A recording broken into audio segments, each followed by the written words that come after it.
Okay, so patch day is here. We're gonna mostly be covering the global updates, but I'll also touch upon Korean ones because there's some like new events which you can, or not can, but would want to know about. Since they are most likely gonna come into the global server probably like after a month or two, so yeah.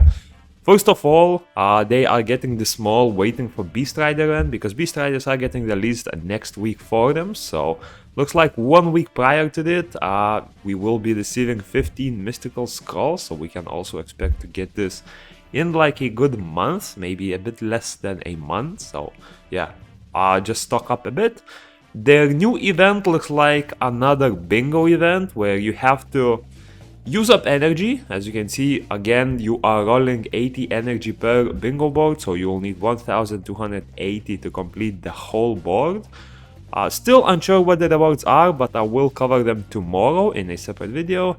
But yeah, we can see the first 10, and it looks like you're getting mystical scrolls, artifact boxes, 2 light and dark scrolls, so it should be a pretty decent one. And of course, because we are getting a bingo, they are getting a bingo as well. For them, it looks like they are also getting a Path of Growth one, which is a bit weird because usually they differ, right? When Korea gets Essence, we get Path of Growth, but when we get Path of Growth, they get Essence.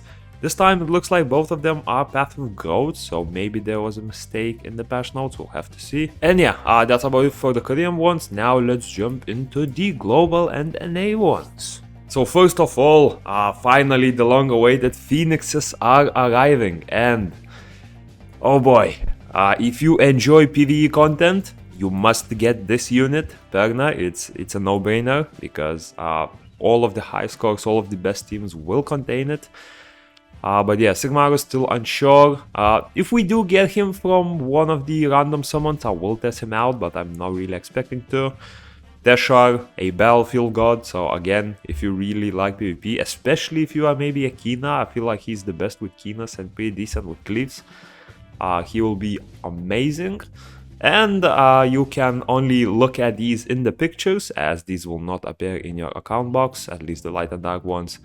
So yeah, Phoenixes are here. They will be here for exactly 3 weeks until the 12th of October, after which we'll most likely get a week break and Beast Riders right after. Also, there has been some balance patches, so I have already covered these balance patches in a previous video like 2 or 3 weeks ago. If you are interested in a more detailed look, I will leave a link in the pinned comment. For now, I'll only go over which units or summon has been changed. So Olbia received some major buffs, like major buffs. So she should definitely be back in the play. Look at that. Pretty much like 2 abilities from each element have been buffed a lot.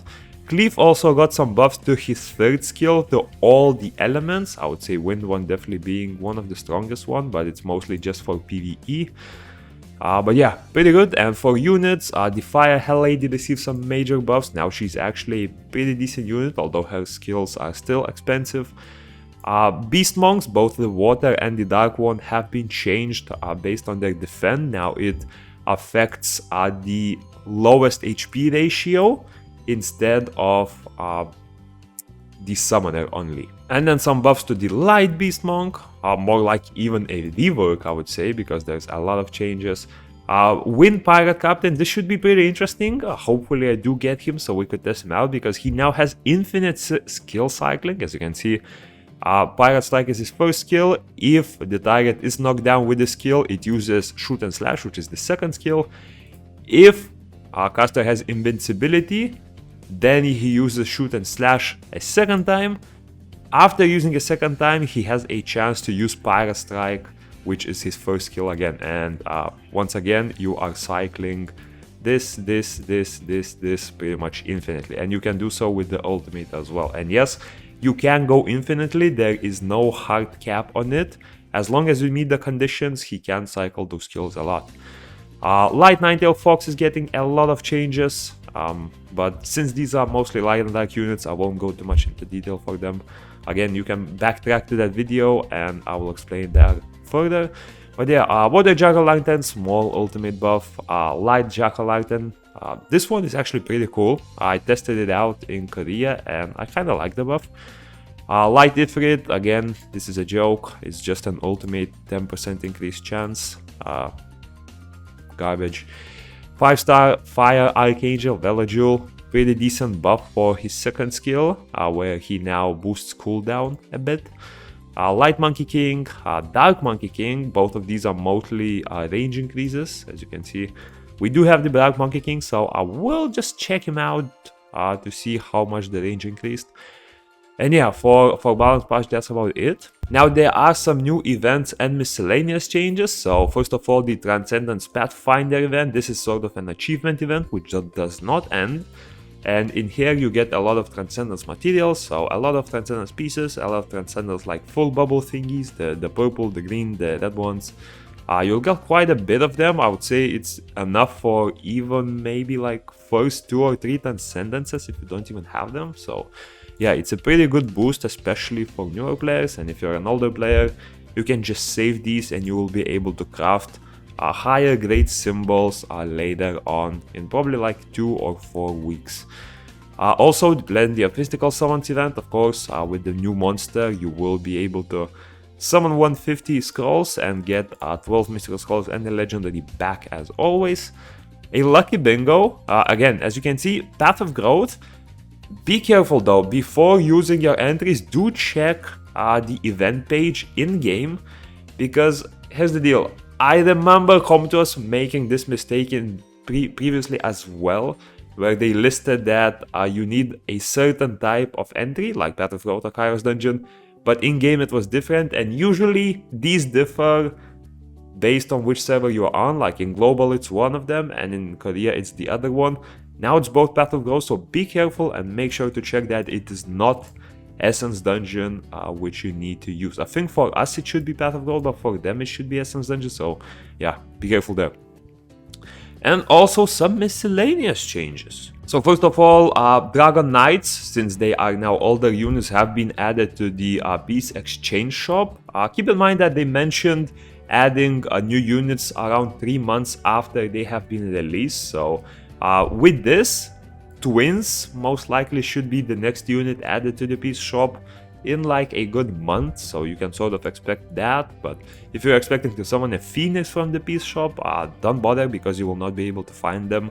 They mentioned that they will lock some of the new units without the ability to get them from the Peace shop for the first few months.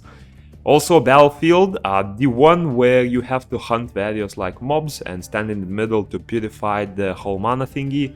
Now the teams have 3 guard towers on their side, which is to prevent spawn camping a little bit, but in most cases you are not spawn camping on that map, so it shouldn't be too bad of a change.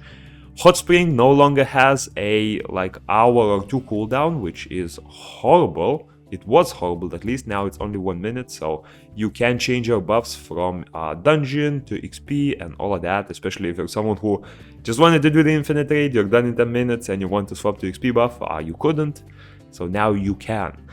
Also, new mythic weapon transmogs have been added, so transmogs, overlays, whatever you want to call it. These are basically the weapons that boost your stats, and all of these weapons are related to the raids. So the foggy ones, the mythos ones, they are a little bit expensive, but the stats they give are pretty good, so definitely worth the investment. And a few last changes is, first of all, Knight and Warrior monster AI has been changed a bit, so now they will not dash in the battle whenever it starts.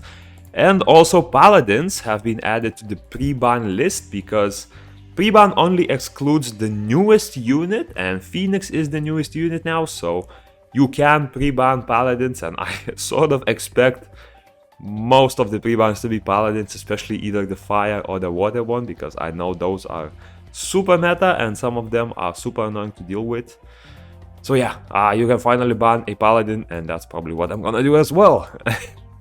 And Trial of Ascension, it's gonna last a little bit shorter this week. Instead of lasting 28 days, it's gonna last 21. And the reason behind that is most likely to just connect the ToA reset to the rest of the resets, like Galagos, for example.